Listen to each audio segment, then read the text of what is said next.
C. Victor Munyaka MP regarding the operational of Kalama Sub-County Administrative Unit. D.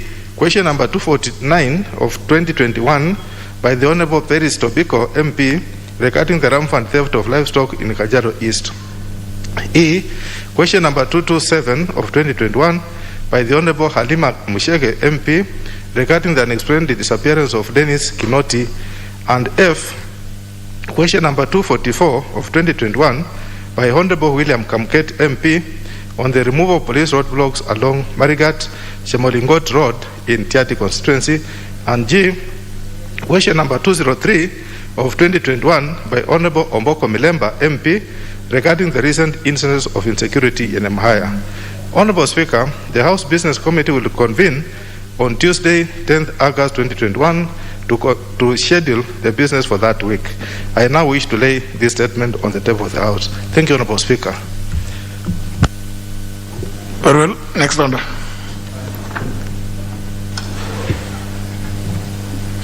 Order number 8, motion, report of the Committee of the Whole House on the Parliamentary Pensions Amendment number 3 Bill, National Assembly Bill number 57 of 2019. Question to be put on third reading. Honourable members, I put the question, which is that this House do agree with the report of the Committee of the Whole House on its consideration of the Parliamentary Pensions Amendment Bill number 3 Bill, National Assembly Bill number 57 of 2019. As many as that opinion say aye. Aye. As many as contrary opinion say nay. The ayes have it.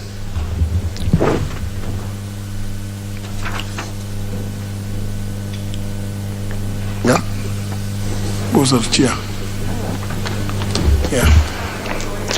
Move on. Honourable Speaker, I beg to move that the Parliamentary Pension Amendment number 3, Bill National Assembly Bill number 57 of 2019 be now read a third time. I also request Honorable Teddy Mombire to second. Member for Ganze. Mr. Speaker, I do second.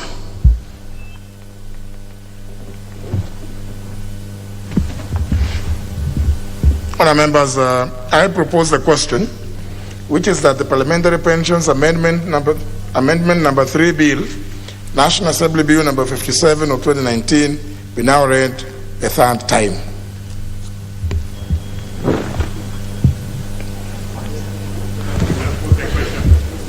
Now, members, I now put the question, which is that the Parliamentary Pensions Amendment number 3 Bill, National Assembly Bill number 57 of 2019 be now read a third time. Will as many as of that opinion say aye? Aye. Will as many as of contrary opinion say nay?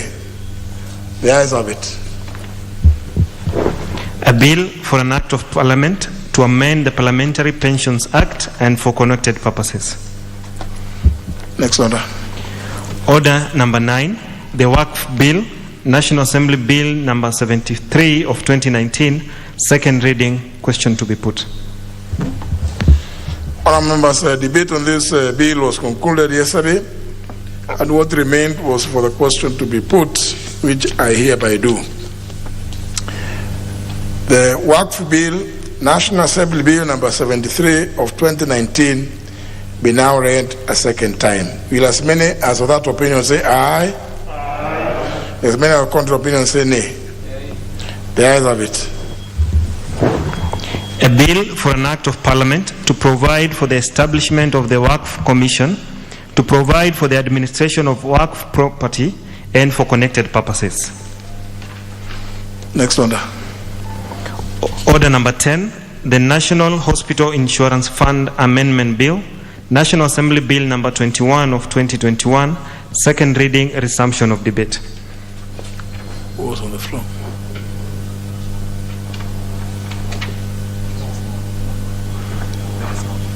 Nobody was on the floor, so all at liberty to The Chair of Health Committee, you have not spoken, eh? Please. Thank you, Mr. Speaker. Mr. Speaker, I want to really support the NHIF Amendment Bill, the National Assembly Bill number 21 of 2021. Mr. Speaker, and before I give my contribution, I really want to thank all the stakeholders who, after we published on print media on 10th June 2021, requesting for comments on the bill, from the members of public and relevant stakeholders pursuant to the provision of Article 118, 1B. We had many stakeholders who came from the Ministry of Health, the NHIF itself, the Kenya Medical Practitioners Board, Dr. Kahura Mundia, the National Gender Equality Commission, Central Organization of Trade Union, Federation of Kenya Employers, British American Insurance Company, Kenya Association of Private Hospitals, and Kenya Union of Nutritionists and Dietitians. Though some others came late, Mr. Speaker, these ones were able to thoroughly go through, and I want to take also this opportunity to thank the members of the committee who burnt the midnight oil to make sure that we were able to handle several amendments that were here, and also the amendments that we have tabled today. Mr. Speaker, this bill seeks to amend the National Hospital Insurance Fund Act of 1998 to establish a national health scheme and to ensure that the mandate and the capacity of the National Hospital Insurance Fund, which is famously known as the NHIF, will facilitate and deliver the universal health coverage. This is one of the big four agenda. And to my colleagues who normally take to the political podiums to say the big four agendas are dead, they need to be in the house at a time like this, because I can't see the yellow as I'd seen it before, to know that we are still pursuing and these agendas are so much alive. Mr. Speaker, please advise them. Mr. Speaker, the government of Kenya adopted the UHC as one of the big four priority agenda, with an aspiration that by 2022, all citizens will have access to quality health care services that they need without getting into financial difficulties. For the government to realize that, and sustain UHC, there is therefore a need for the development and implementation of adequate policy, legal and institutional frameworks, including the transformation and repositioning of the national NHIF as a key driver and a strategic purchaser of healthcare services for Kenyan residents. Among the key recommendations, Mr. Speaker, there is a proposal to reposition NHIF as a key driver for UHC in Kenya in this amendment. The bill proposes one of the concepts that is practiced globally, where the private health insurance is a primary player, while the social health insurer becomes the second player. This will allow the social insurer to cater for the cost of treatment more comprehensively for the vulnerable population in the society with a limited ability to purchase insurance or even health services. And if they thoroughly go through this, then they can understand what bottom-up means. We are taking care of the vulnerable in the society, and so this is not just theoretical, but we are practicing it in this house, not in the next year.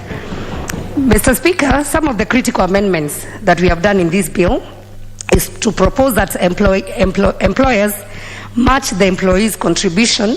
This was one of the proposals. However, the committee amended this provision due to the tough COVID times that we have, and this would have really heavily affected the private sector. And we propose that the national and county governments to lead and shall be responsible for paying an equal contribution to NHIF in respect to all public officers and state officers. Further, the private employer shall be obligated to top up the employee's contribution who pay the minimum contribution to NHIF to ensure that the cumulative amount for each employee to the fund is not less than 500 shillings.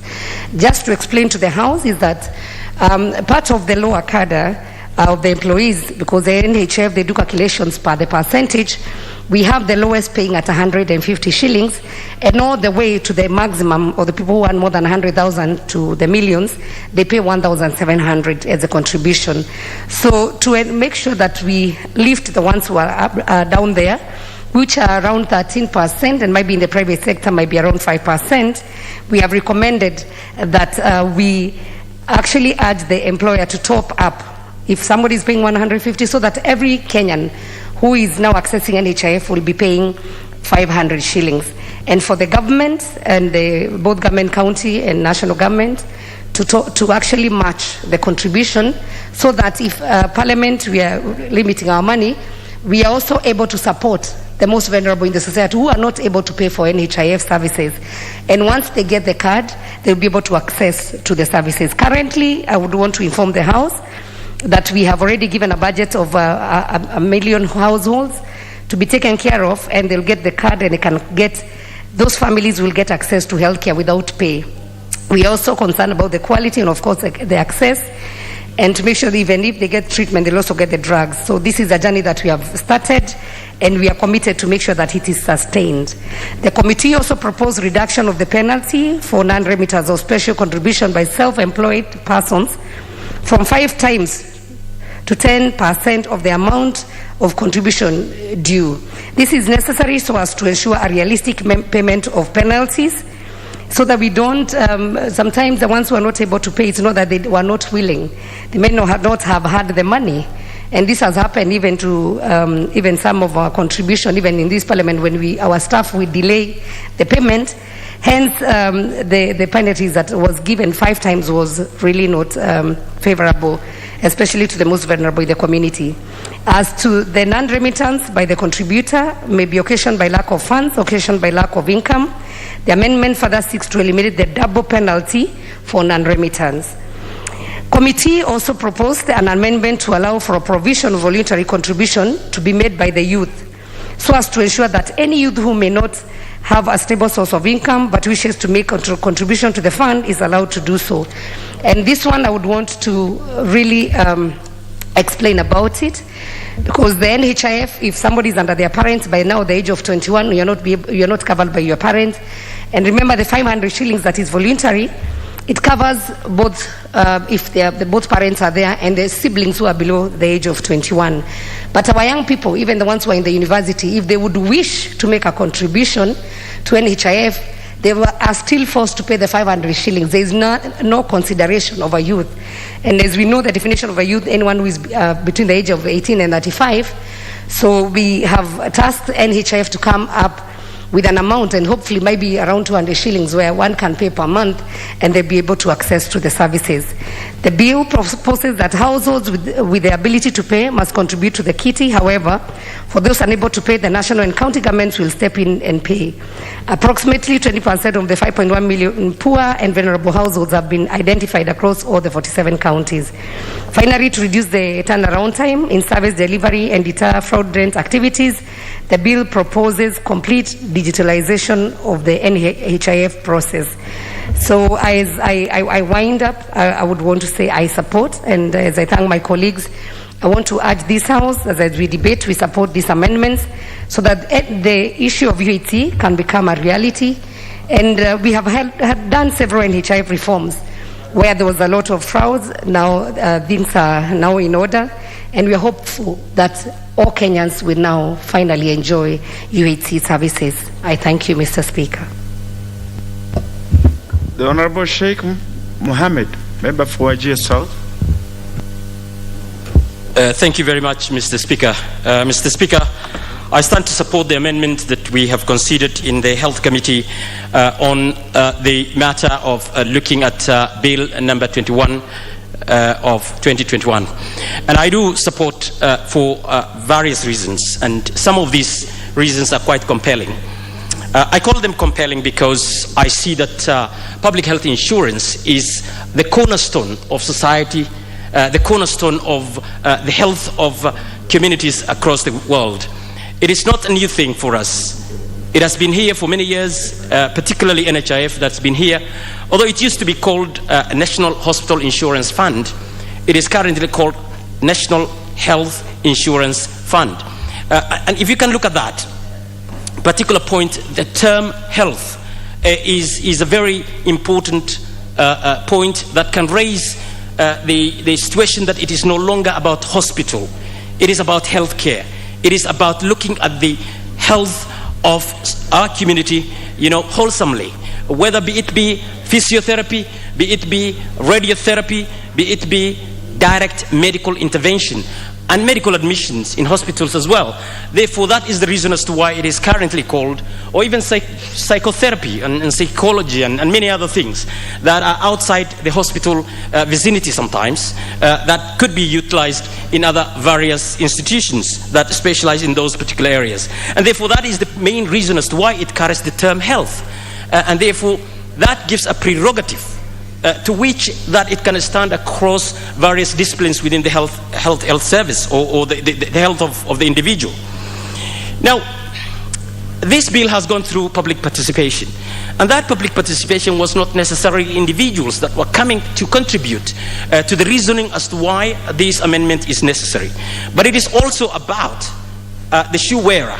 The shoe wearer could be the individuals, that particular patient that can utilize that doctor that uses this to ensure that the patients are covered, that hospital that will ensure that it has delivered the service and it is paid accordingly. And therefore, we have engaged these public individuals and private individuals to be able to come and tell us that. But NHIF, for me, I joined on the 24th of March 1993, by the way, and therefore that is a long time ago, and that's what my card is showing. That means that this is a service that has been providing services for many years, even way before me, and therefore to amend, to change, to carry on the day, as things change by, is very necessary, Mr. Speaker. Now, quality of health care is a universal human right, for one and for all. That is, an important thing that is required by everybody across the world. So it is a fundamental human right that we can get access to healthcare service. And therefore, for us to get that, it means that there has to be a funding body, a body that pools fund to be able to be utilized by individuals that, fall ill and require that service. But the particular reasoning as to why we were making these changes, or these amendments rather, is because equitable health services must be obtained by everybody if we are looking at the human rights of everyone. And what I mean by that is to say that the poor and the rich can be able to access that pool of fund so that they can utilize that pool of fund at the time of need, at the hour of need, at the period of need, for themselves and for their loved ones. And therefore, unless we have got these checks and balances that are put together to ensure that this is universally provided to the poor and the rich equitably, then we will not be able to achieve that universal human right that I have begun my statement with. Mr. Speaker, the point that we really looked at and dug into, and I really argued in my discussions and debates on the time that we were processing these amendments, is that, you see, there are public workers, and those are the ones that work in public institutions and public governments.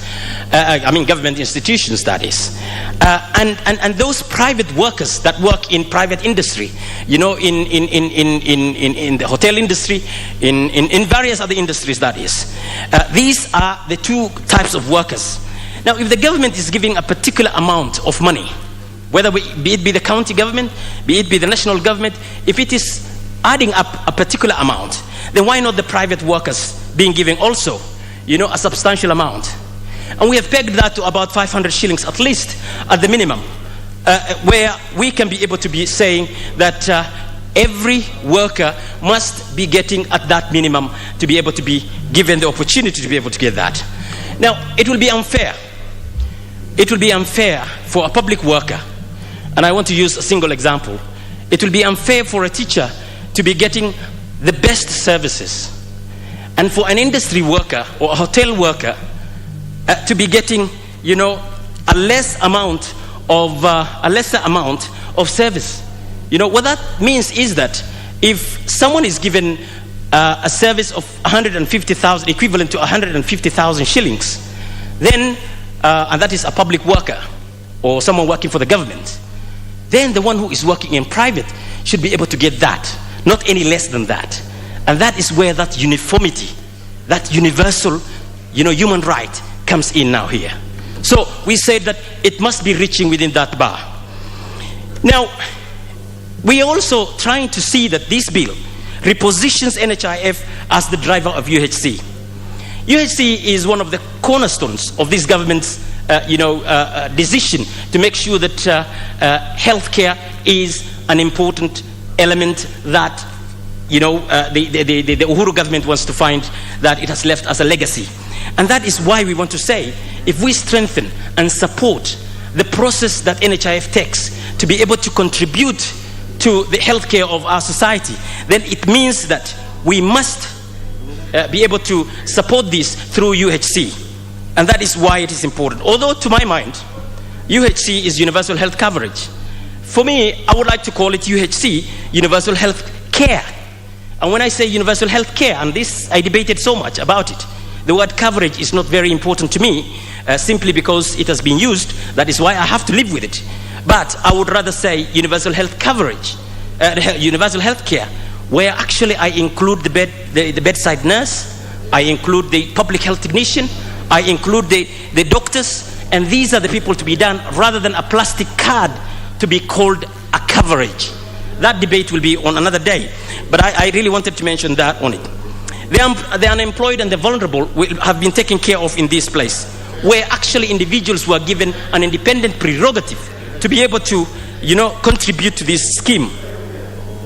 Reduction of penalty was one of the other things that was quite advantageous that we saw looking at this bill to be able to contribute to the communities and societies that are actually at the peril of poverty. And when I say peril of poverty, I am trying to indicate that there are people who have been actually challenged by life through unemployment for a very long time, or have never been employed in their lifetime, or may never get employed because of their age and where they are, and therefore, and where they are in this country, that's in the far rural areas. And therefore we have said that there should be no penalties. That is going to be too much for everybody. What that means is that we have reduced the penalty to about 5%. Rather than looking at beyond that. Therefore, these are some of the things that we have looked at that. Now, this amendment states a cut-off of the contribution, the 500 shillings that I've said that, so I need not to repeat on it. Now, the growth of our public and private institutions, or healthcare sector that is going to be enhanced when we have got more pool of resources that can be accessed by public, by everybody, by every Kenyan. It means that public and private institutions will be working hand in hand, will also be able to provide the similar services so that they can compete for that pool, so that we can create a competitive health sector, both from private and from public. And therefore that is very important. So it actually affirms better performance of the health sector industry, be they be public, be they be private. And therefore NHIF will be required to be able to be looking at the best of services provided to the patients, to their clientele, is what we are looking at. Excuse me. Means testing. Means testing is a very important thing. I would have suggested that to be included into this. The reason why I'm saying means tested is that there are people who are quite poor. There are people who earn a small amount of salaries, and therefore those salaries may not be sufficient enough for their other livelihood, and therefore healthcare becomes a third option for them. Now, we want to discourage that. We want healthcare to become the first option for everybody, and through that we look at the means testing. We say that individuals can only pay this amount where they are required to be able to sustain themselves in accessing back to the aspect of the UHC, or universal health coverage. But before I end here, Mr. Speaker, we can borrow leave from other Commonwealth countries, like the United Kingdom, like Australia, New Zealand. These are areas that I have worked in, and I have seen that, universal health coverage is a very, very important aspect for everybody. There is the Medicare levy, for example, in Australia, where actually 47% of the Commonwealth budget of health goes to Medicare. And Medicare is kind of an insurance pool where actually everybody is covered through that. For those that are having higher income, may go for private health insurance, or may contribute another.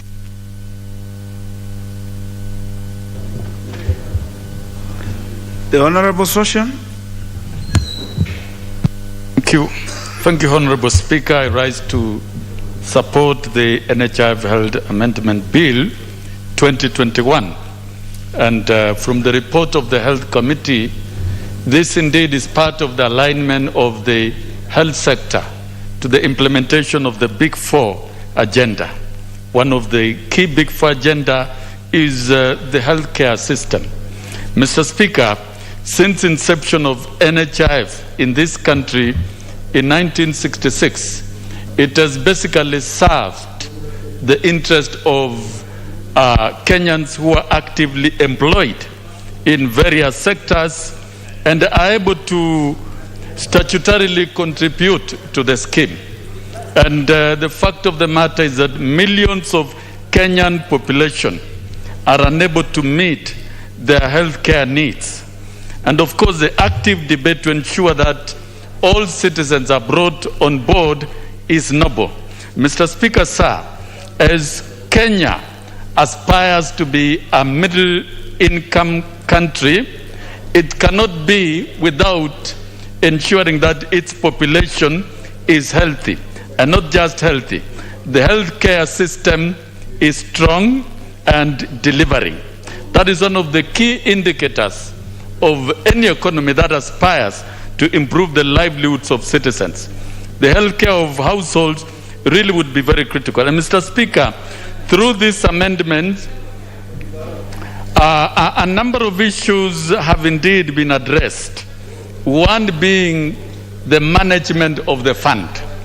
Honorable Speaker, with experience of working with the fund, we have witnessed several challenges of the fund over the years, and I believe this is what the fund seeks to address. And one is the management. It is another thing to fund the fund, and it is also another huge, completely different business to ensure that the fund is managed well. And therefore, stating the minimum qualifications of the CEO and the general structure of the fund is good, because at the end of the day, it's the leadership of the fund that will deliver the intended services. Mr. Speaker, the other key challenge, we cannot talk about universal health coverage.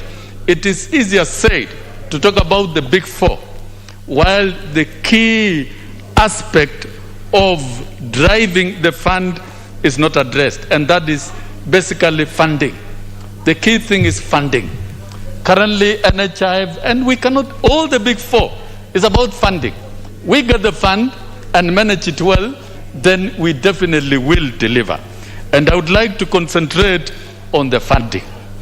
With experience of working with NHIF and, of course, the approach of government, it must address the aspect of funding. The NHIF, if it is intended to cover the entire Kenyans, those indeed who can contribute through statutory deductions, through voluntary contributions, this bill should enable them to actually do so mandatorily. Mr. Speaker, we cannot have a UHC if it doesn't cover all Kenyans. The last category of Kenyans that are unable to pay what you call the indigents is what the government must finance. And therefore, Mr. Speaker, it has to be very clear that in every annual budget, the government must be very clear about the funding to the indigents. The number must be known. The allocation per person must be known. So that really, it is not just a participation of contributors, of workers and voluntary contributors. We risk overburdening the fund by rolling in indigents who are not properly covered. So indeed, Mr. Speaker, in the bill, for the first time, it's mentioning government financing to support the indigents. But it will be necessary to move forward at the implementation level, now that there is a piece of legislation, so that Treasury can always set aside funds to cover the indigents. If this is done, then all Kenyans indeed will be covered through the through the universal health coverage system. And indeed, the name has changed from National Hospital Insurance Fund to National Health Insurance Scheme. Being a scheme, it means all Kenyans are invited.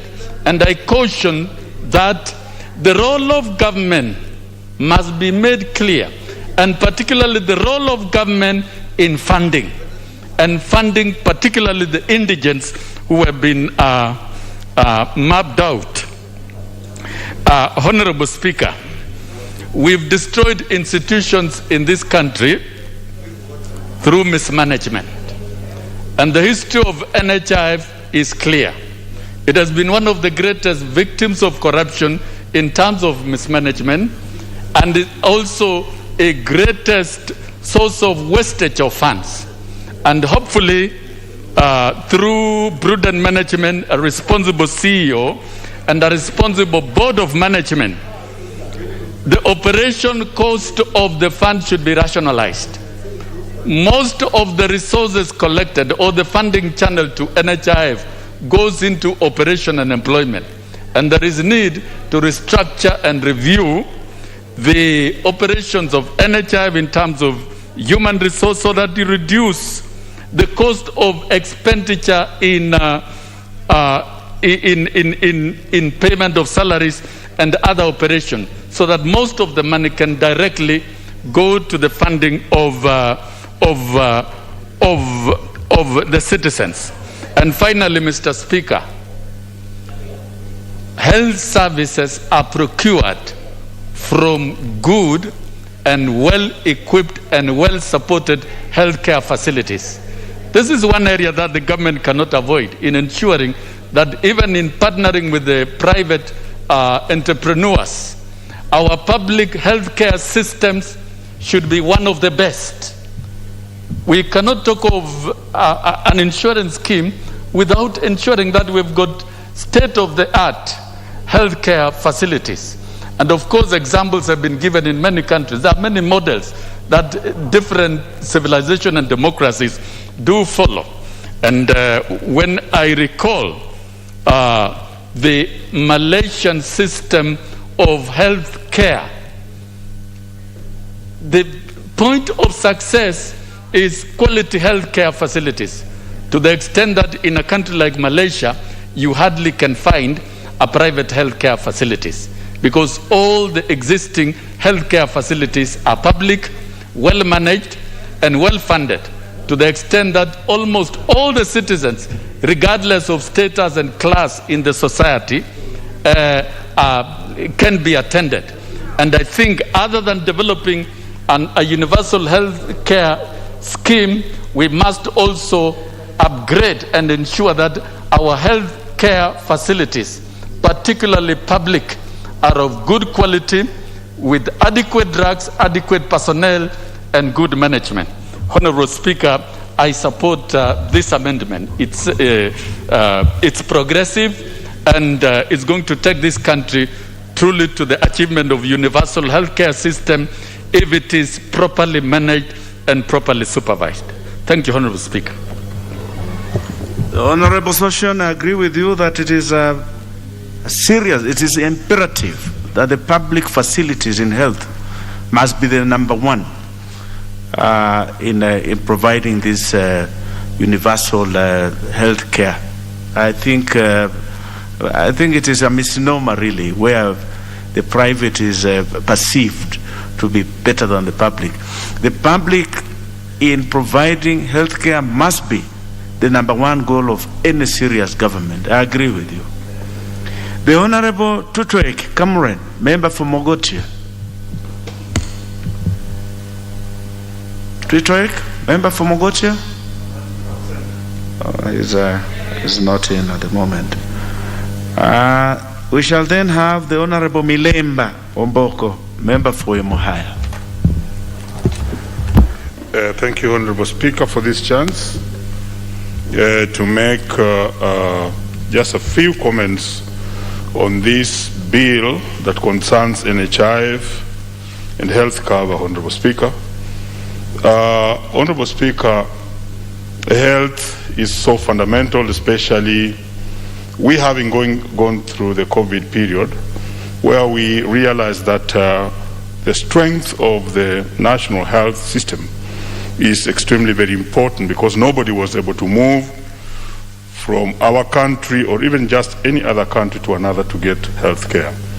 And even as we stand today, it remains vital under realization to all the communities of the world that a universal health system is important, and therefore the public facilities within the Ministry of Health or within the healthcare are very vital. Honorable Speaker, this is generally a holistic, very good bill, because it tries now to expand the healthcare system to reach out to every Kenyan so that everybody will benefit. Honorable Speaker, however, I would wish just to raise a few issues which again could help to make even the bill stronger. But the National Hospital Insurance Fund was established long back by the workers. It's just the workers who actually established this National Hospital Insurance Fund. And it was formalized in 1966, I think, by an act of parliament which was Cap 255 of the laws of Kenya. And we have moved with it such that with the formalization, it was able to provide health care insurance, including to those in the informal sector. Because originally the workers who founded this scheme, this fund, the National Hospital Insurance Fund, were those who were salaried. The core mandate, Honorable Speaker, was basically to provide insurance cover to members. Later on, Honorable Speaker, the fund was also changed using a law which allowed all other people to participate, and at a minimum of 500, which we were told very clearly by the chair of the Health Committee. And this is ongoing. Later on, Honorable Speaker, the government included other players within this fund, like the students who are now enjoying the coverage from the National Hospital Insurance Fund, together with the Linda Mama program, which is also within the scheme. So I think these were the early attempts to start expanding this scheme. Honorable Speaker, as a matter of fact, it is true that the National Hospital Insurance Fund has about 10 million members countrywide, or about 10.4 million members. But of these members, Honorable Speaker, because we've been very close to this particular fund, coming from the background of the teachers, only 5 million are active. The other 5 million are not very active for reasons not known, but I'm sure that the committee will be looking at this so that as we expand it, we also assure that we shall make it stronger and not possibly just lay it bare to everybody, finally leading to possibly vulgarization of the fund. Honorable Speaker, the NHS, the National Hospital Insurance Fund, as it is today, has so many assets also, some which were founded by the workers themselves. And the direction then we are taking, I hope at the level of the third reading, we shall be able to address the issue of its assets, and also the fact that where will be the place of the workers, who are the main contributors to this particular fund. Because by opening it completely, if the government does not send, it's part of what is required to send, especially the funds that are meant for the indigent. Because in this bill, they talk about the indigents who will benefit from this particular fund, and these indigents, the government will be liable to pay for them. The bill does not clearly define how we shall identify the indigents countrywide, but above all, should the government not send funds, like the earlier speaker did say, given the history we have of how funding has been done, not only in a institution like this, but even just the CDF which we are managing, then there's a risk that there will be too much pressure on the co-contributors of this particular fund who are workers of Kenya. And if we don't take good care, the fund could actually collapse. And indeed, I heard Honorable Sosion did mention that we have had many institutions in this country which have failed because of a system that almost borders nationalization. Because when you look at this particular bill, it opens it up completely and nationalizes the National Hospital Insurance Fund. But unless managed well, unless the government sends funds for the indigent, unless the government sends funds to this particular organization for the vulnerable, because the vulnerable are also mentioned here, then yes, very good law, but finally the co-contributors, who are just about 5 million, may likely realize that the services of this particular fund will not be good for them, and we may also end up just collapsing the entire fund after all. Honorable Speaker, there are also good examples which I would wish the committee looks at. Especially they could look at the good example of Britain with its national health system, which is working with a membership of more than 1.3 million members and with a budget of over 90 billion pounds. That may look foreign, because when you look at the example of Britain, and you could also compare with Rwanda, because Rwanda, after the genocide, did build a very strong health system. And when you look at the two, you may notice that the government still has a chance of organizing such a fund without necessarily dealing with the National Hospital Insurance Fund. Though I also know that the National Hospital Insurance Fund would be a stepping stone upon which the government could take off to go and get universal health care. Because, Honorable Speaker, further facts are that of all the health insurance schemes in this country, and there are about 32 or 33, they only take care of 1% of the health insurance in the country, and National Hospital Insurance Fund takes about 16%, because only about 19% of the Kenyans are enjoying this kind of insurance.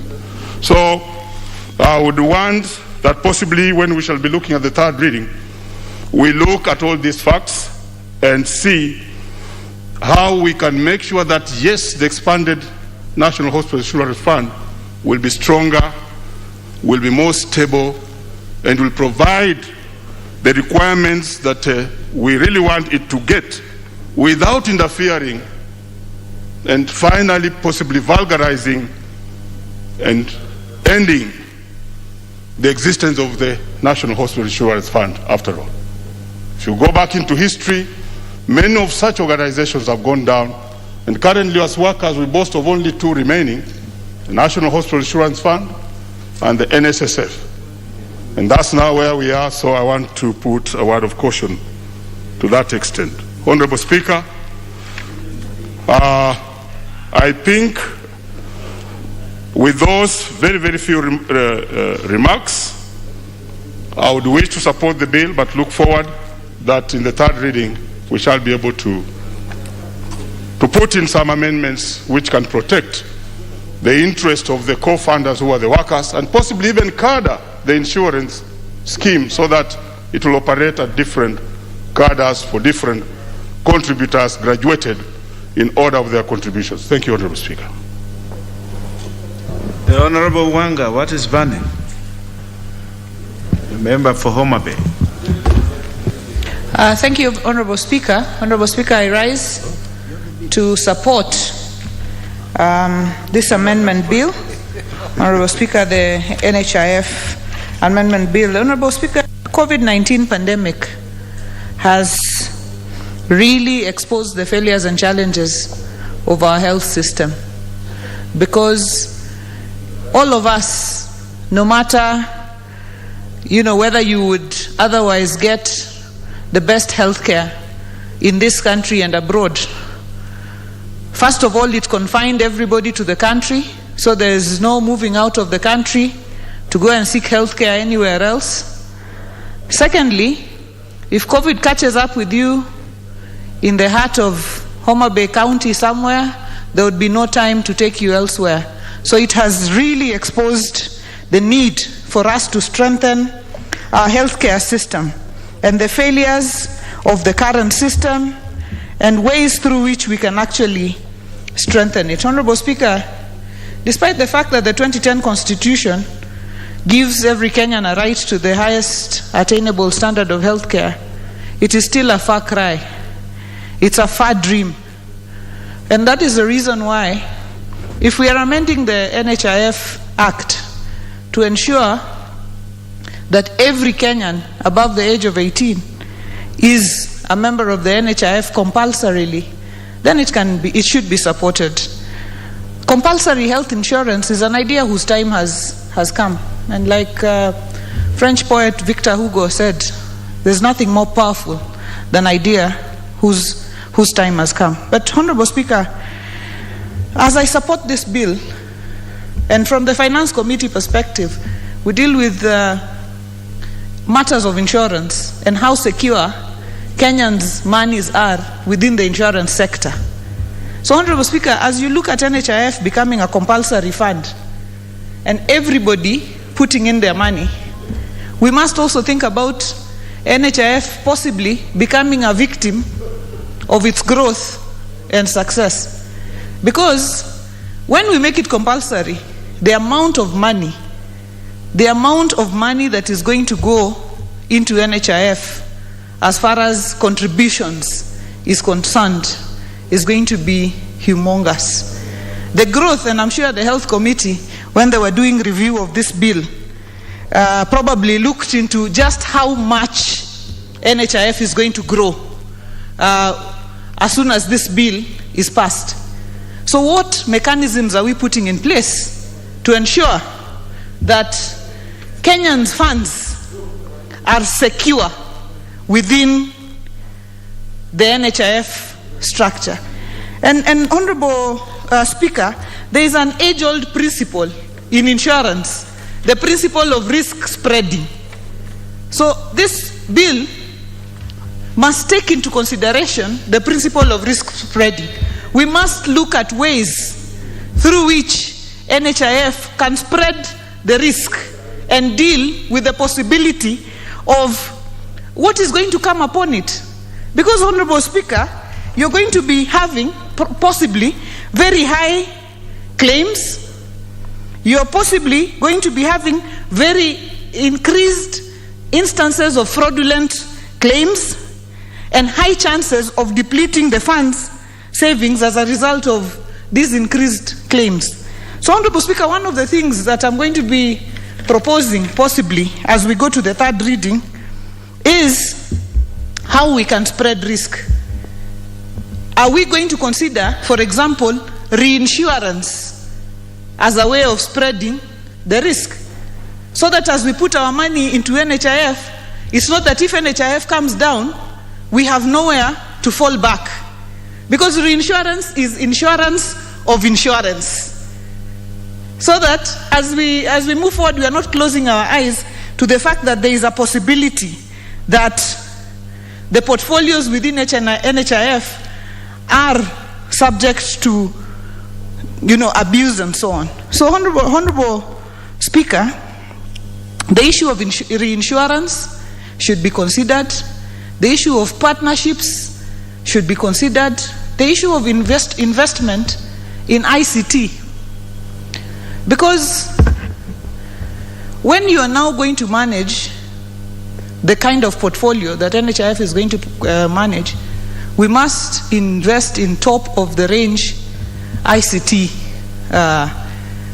so that we are not back to carrying, forms or cards. And that's why I'm happy that NHIF is doing biometric registration so that when you arrive at the hospital, you just put your finger. Governance issues must be looked at in a big way, Honorable Speaker. So I just wanted to say that from a finance committee perspective, we should look at the issue of securing this exponential growth within NHIF. We must consider reinsurance. We must consider partnerships that will strengthen governance and management at NHIF. We must very much consider risk spreading so that we are not in a situation where if NHIF goes down, everything goes down with it. I thank you, Honorable Speaker, and I beg to support. The Honorable Russell, Member for Sako.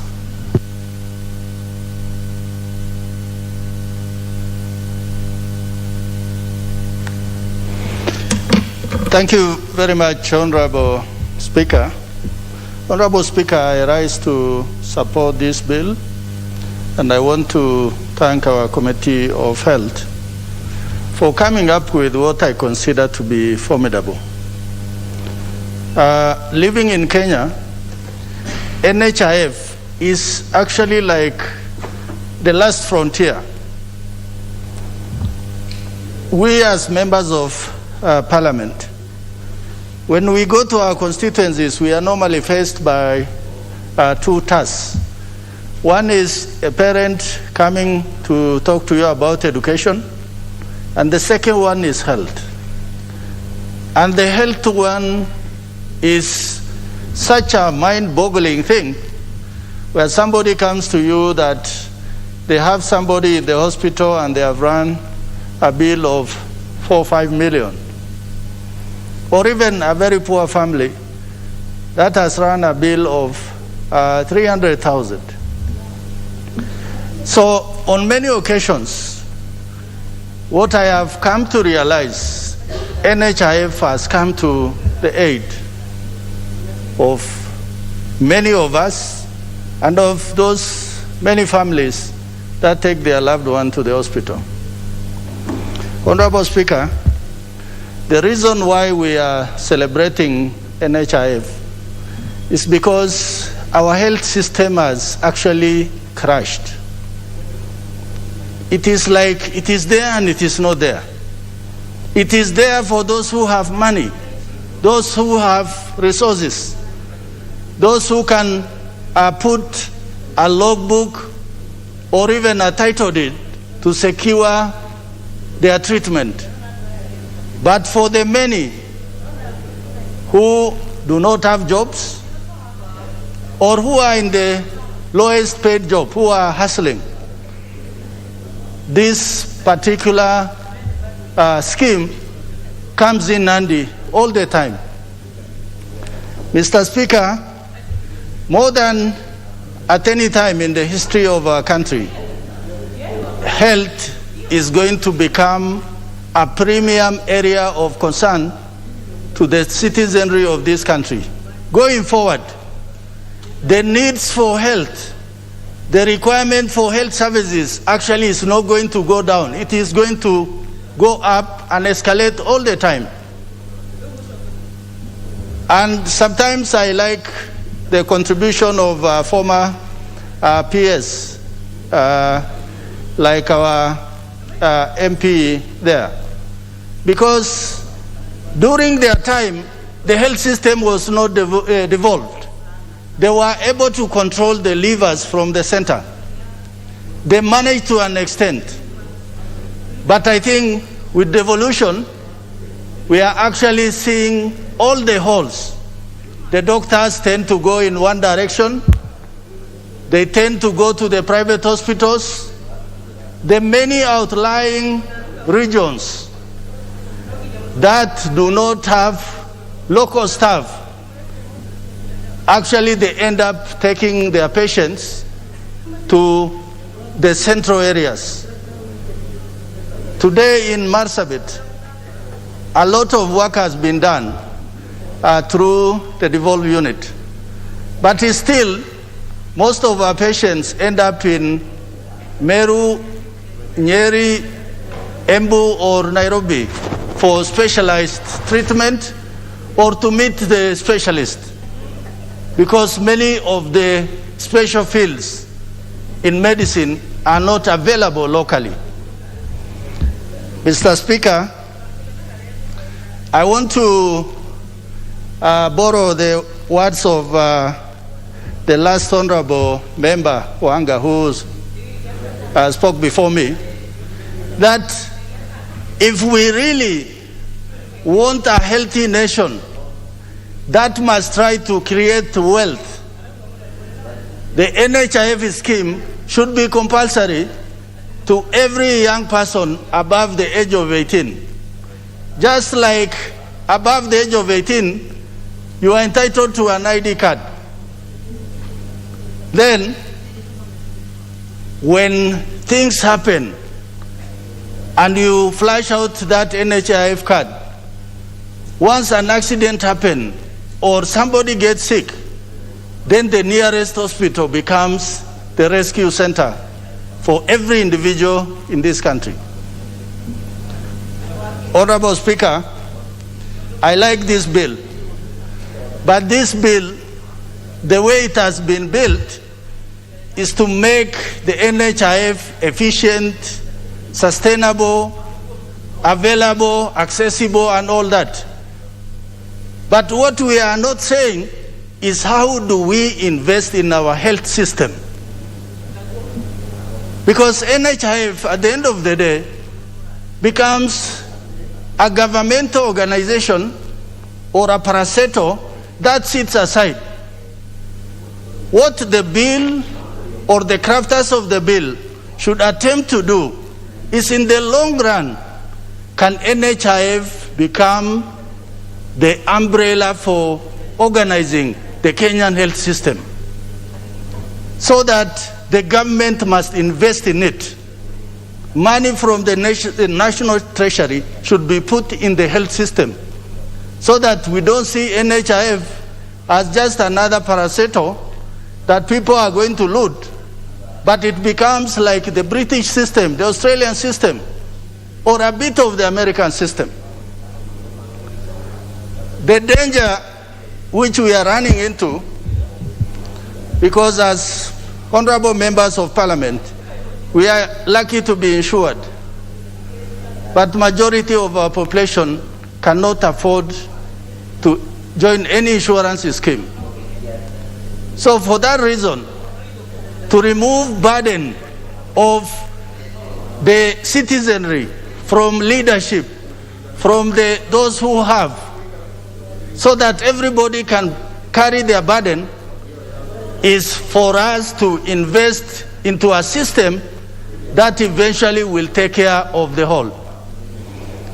Honorable Speaker, going forward, any system that we craft where public money goes in, there must be efficiency, there must be prudent management, there should be no theft, corruption, or people who prey on that organization for thrift business. Because one of the reasons any system that is associated with government, people say ni mali ya umma, that it belongs to nobody.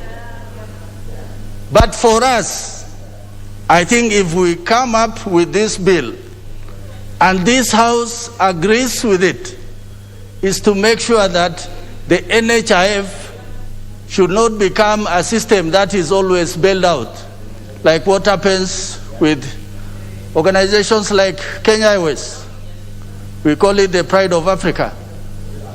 Many of us who like to fly Kenya Airways, it doesn't matter what other airlines fly out of Nairobi or out of Kenya. But the question is, where does that investment go? Where does our money go? Honorable Speaker, with those remarks, I want to say that just like Safaricom advertises to get money, or there must be a deliberate effort for the NHIF to go out there to Kenyans to tell them, please join, please become a member. Let us save our lives, let us save lives. With those remarks, I beg to support. Honorable Raso, you're on to a good thing. We shall now have contribution from the Honorable Adagala, member for Vihiga.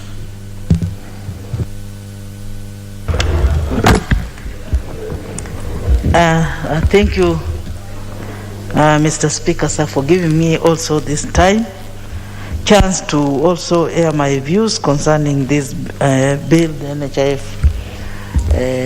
amendment bill. I wish to say this, Mr. Speaker, sir. The health institutions in this country are in a terrible mess, and especially in the county where I come from, where most of the people cannot afford to pay for medical services. People cannot afford to go to hospitals. And even if the hospitals are there, their medicines are not in. Mr. Speaker, this amendment is noble. It has to be made because I know members here will bear witness. People in the villages are suffering, and especially this period of COVID-19. There are so many WhatsApp groups that have been opened, and all of them is in need of medical bills, which is actually a big problem, and I know most members can concur with that, unless it's just in my area, in my county where all this is happening. I wish to ask the NHIF management, as a honorable member has said here, they should be aggressive like other organizations do marketing. Apart from members' contributions, they should also be aggressive to get other members to join. Let this NHIF, since it's the savior of most of us and most of our people, to be a vibrant institution. They have to do marketing to ensure that many members can join this fund, so that it can assist most of the people of this country in hospital bills, which are too much, too overwhelming. We've seen cases of somebody's bill going as far as up to over 2 million. Now that person has a point of an acre. You wonder whether that person will sell to ensure that he pays, or she or he pays the bills. And especially right now during this COVID time, NHIF is not catering for this kind of bills. The Kenyans are suffering. Mr. Speaker, sir, we have to enhance, the government should see other ways of enhancing Kenyan medical bills. For example, this one, the one that is coming up, whereby the indigents are being identified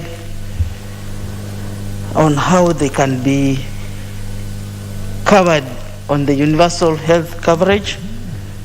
Mr. Speaker, that one needs to be done right from the villages. These are organizing of such, or getting the indigents should be done by members of parliament who are actually down, who know who are these needy peoples in their various constituencies and counties. So, Mr. Speaker, I would actually support this amendment on this bill, and even any other further amendments should be done to ensure that the contributors and the people who are not contributing, they should be able to benefit from this fund. And also, corruption is also rampant in this country. Let people's money that has been contributed towards this NHIF not to be embezzled. It should do the work that is being submitted for. It should be taken care of very well to ensure that the people of Kenya enjoy health facilities, they're given proper treatment, drugs, not just people going to hospitals that they can't afford. And when they are there, they are given a lot of nothing, no medication, no nothing. And especially there's an hospital, there's a case from my county, which most of you have seen on media going on. And I would wish to tell that family, the Mwenesi family in North Maragoli, Kibagala, sorry for the loss of their person. And she was a nurse, a medical person being mishandled in a hospital facility. Mr. Speaker, there is something that we need to do. There is a problem in the health sector which the government has to fast track, and especially this universal coverage health, it has to be worked on very fast so that Kenyans don't suffer. Our people are suffering. Something has to be done, Mr. Speaker, sir. This bill has come at the right time. I've seen members, honorable members, saying that we need to do an amendment on some of the issues that are supposed to be put in. And this bill has to be fast-tracked so that we pass it for our people to benefit. Therefore, Mr. Speaker, thank you very much. I support. The Honorable Fukose.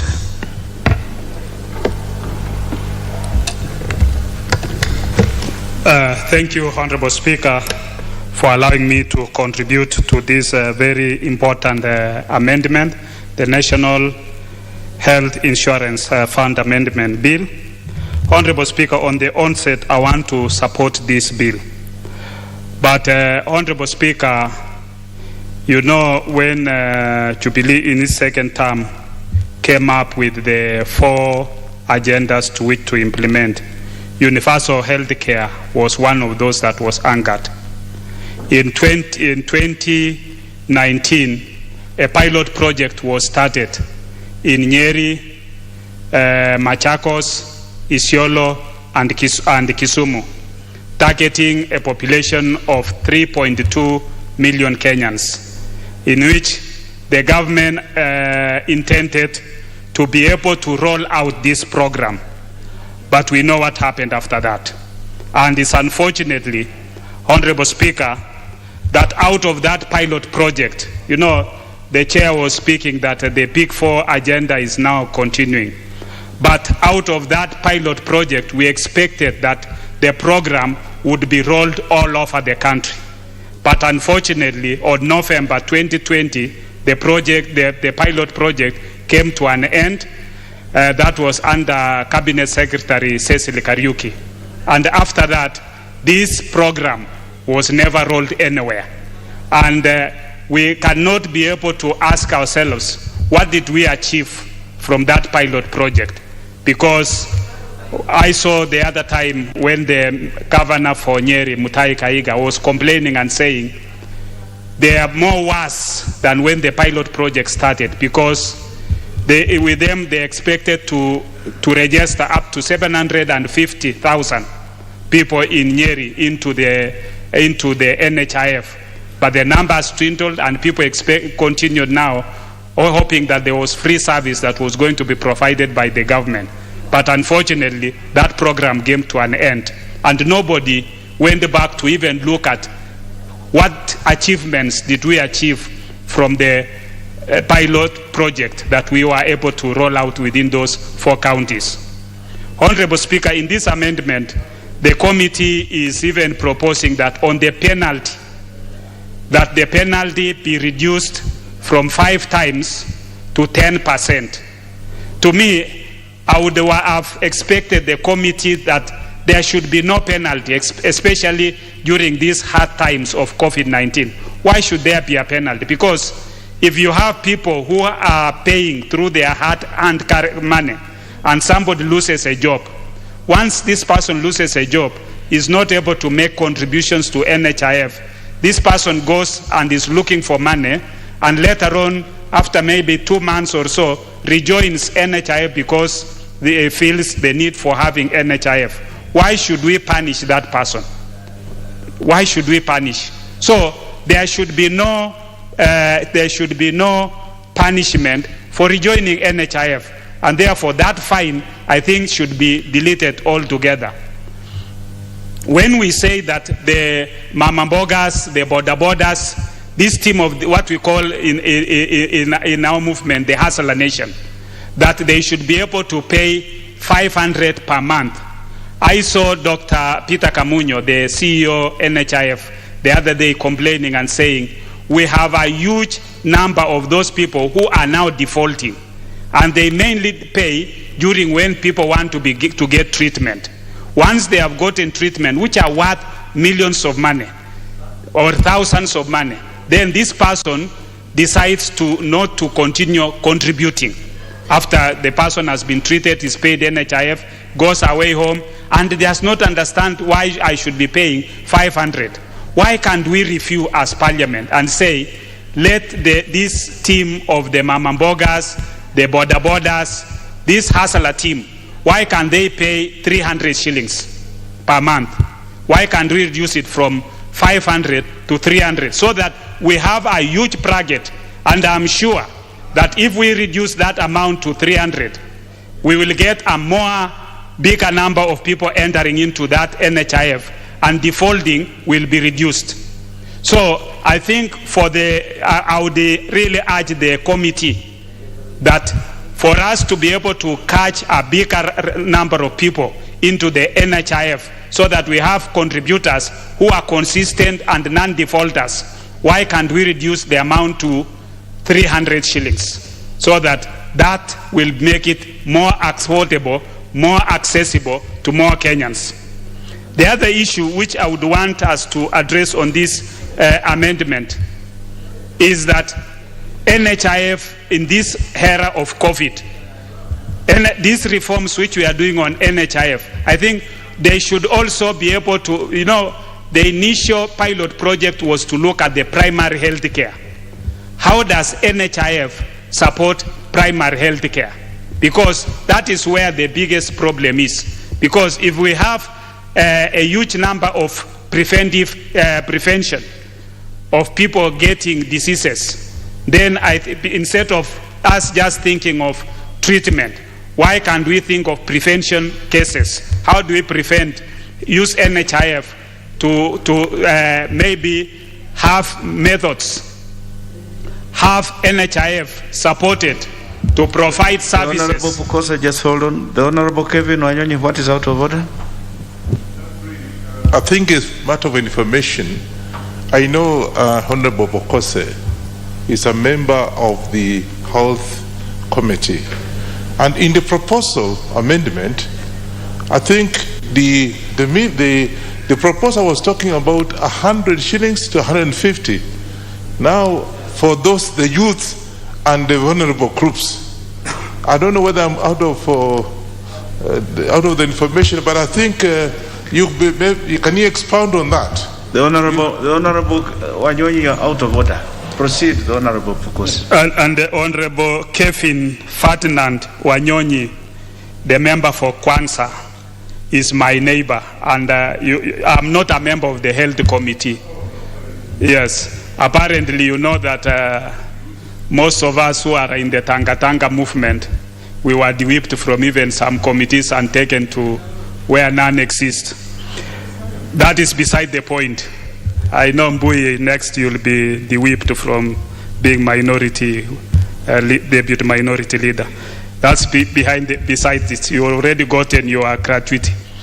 Anyway, Mr. Speaker, what I was saying is that we need to look at NHIF, its role that it can play also in primary health care, especially in sensitization of Kenyans on preventable diseases, lifestyle diseases. Where does NHIF come in? As much as we look also into that, can we also, I would also ask the committee, I don't know, when we do amendments and do reforms in NHIF, it should also go with reforms in KEMSA, because that is the supply chain for the hospitals. Because you are getting drugs from KEMSA, NHIF is paying, and you know we must be able to make sure that these government institutions are also working. My friend Dr. Nyikal will say that during many times it was better to be admitted in government hospitals than it is today, because things were working in government institutions. Even during my training, things were working better in Kenyatta National Hospital. I can remember that. So government institutions have all the best services. They have the best brains. They have all the consultants. They think the only thing is that we reform and make sure that they are getting the necessary support, the necessary equipment to perform their duties. With those few remarks, Honorable Speaker, I support the amendment. Thank you. The Honorable Nyikal. Thank you, Mr. Speaker. I rise to support this NHIF amendment bill. Mr. Speaker, the purpose of this bill is basically to mandate NHIF and give it the structures to deliver universal health cover. And universal health cover means that all citizens can get care which they can afford. And it can either be done, if the government has enough money, just put the money out there and treat people. And that is all. That is what they do in Britain with the NHS system. Since we don't have enough money, we have resolved as a country that we are going to use social health insurance as a means of delivering universal health cover. And this bill, most of the amendments, the main parts of the amendments are doing just that. And what are the components of universal health cover if it is based on insurance?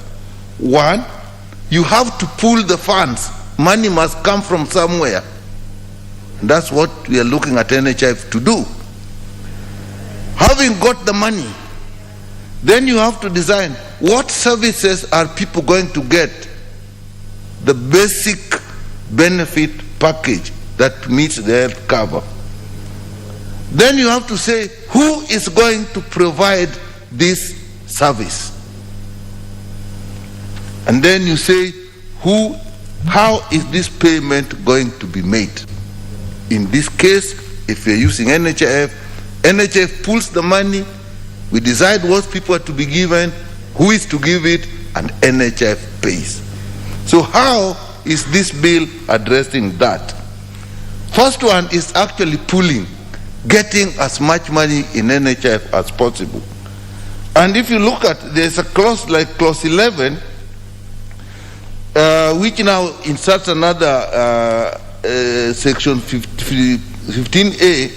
It makes it mandatory that every Kenyan above 18 years of age makes a contribution to NHIF. That is the first main thing that comes. The next one, it also provides that employers, what is happening in NHIF now, employers are just collecting money from employees and forwarding it to NHIF.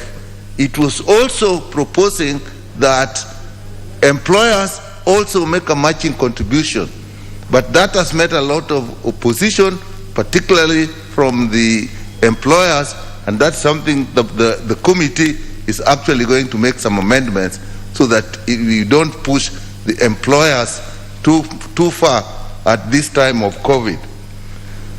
The other provision that it is making, if you say everybody is going to pay, obviously there are people who cannot pay. So these are the indigents. So what this bill is doing in the clause 10, it is providing that the national government will pay for the indigents who will be identified by relevant government body. And I would appeal to my colleagues that this is going to be extremely important. Some people are going to be identified because they are unable to pay, and the government is going to pay for them. The process and how that is done is going to be extremely important. It is left to the board, but it's extremely important. In the committee, we felt that this is an area where members of parliament at the constituency level should actually take part on who is identified as indigent and paid for by the government. You see what you have done with the cash transfers of the old persons and orphans and vulnerable people and people with disability. There's been a problem of who is identifying them. So that some people get in there who need not get there. So that's also going to be an extremely important part for the board. The law cannot go into those details, but that is going to be extremely important. So having now got that money, if everybody is going to pay, and those who cannot be paid for the government is paying, we are definitely going to get a lot of money to NHIF.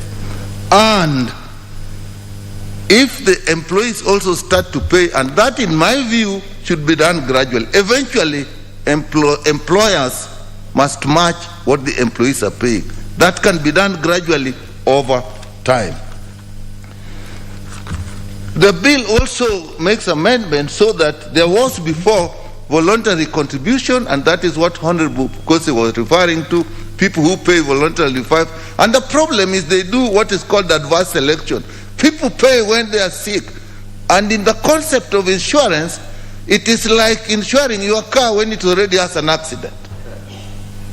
Yeah, that is exactly what paying when you are sick is. And actually there's been evidence that people who are making voluntary payment are taking a lot more money out of NHIF than they're putting in. So that actually is removed and indigents are taken care of. I think it's a good way to go. But when we get this big pool of money in NHIF, a big problem of management, there have been efforts to actually reform NHIF. You know, if there's a lot of meat, there'll be a lot of flies. So we have to really work on the management and look at ways of stopping graft, ways of stopping fraud. Efforts have been made to do that. Now we have the money. We are managing it well. But then we have to decide, what are our people going to get? What services? The benefit package.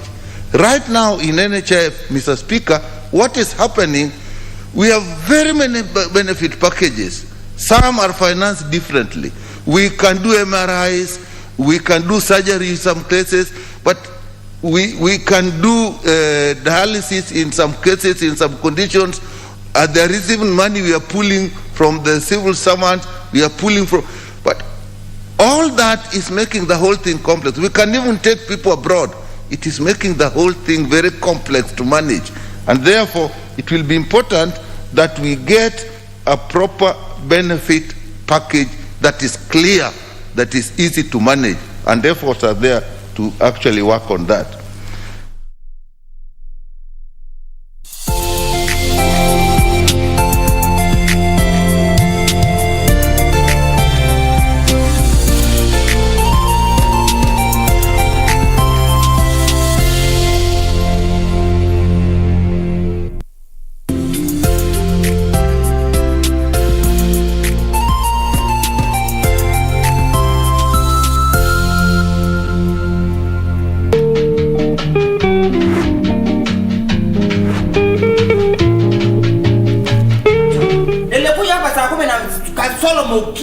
Mudu ya kwanza ndo kaleta keti akazitakiwa. Mudu ya pili akazitakiwa. Sasa mumeleta ya huyu mtoto amepatia mzee mimba. Wewe ulikuwa na kesi hapa? Nikisema kwamba sijai kuona naweza kuwa nasema rongo. Bwana, si ulikuja na ukabuka na mimi pale bwana. Ndio mtoto yako yakufuate. Wewe umeitumwa pesa na mwanaume, ndio unakula anatuma tena. Haulizi? Unakula anatuma tena. Kuna shida na hiyo? Huyu mzee hakuna mtu anatopokanga na wewe mzee. Hii tabia watu kula fea. Ishawahi kutokea. Si ndio? Wanacheza pale. Mimi yangu nilikuliwa 50 pop. Nilisikia uchungu mbaya sana pale. 50 pop nao pesa ngapi?